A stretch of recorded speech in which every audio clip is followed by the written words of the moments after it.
Welcome to Penrose Learning, where we make understanding easy. You start by opening OS Maps and confirming location access so pins and routing work. Once signed in, download the specific offline tile area you will use. This avoids dead zones when hiking. Make sure to choose a map style that shows contours if you need elevation details. You should also toggle layers for paths and rights-of-way. This gives immediate context for navigation. Now you're ready to locate your start point and begin planning a route. You create a route by tapping Route Planner and placing your start and end points, then add intermediate waypoints to force a specific path. Once placed, drag a waypoint to refine the line.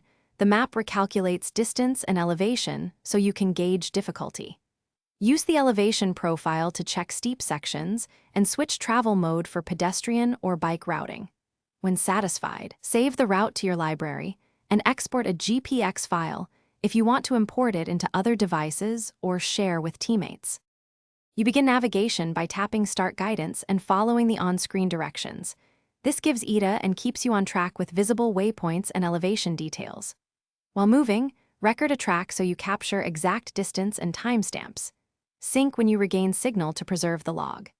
If GPS drifts or stops, toggle device location, force close and reopen OS Maps, or switch to your downloaded offline tiles so mapping still works. This usually... Thanks for watching. If this was helpful, leave a like and consider subscribing. See you next time.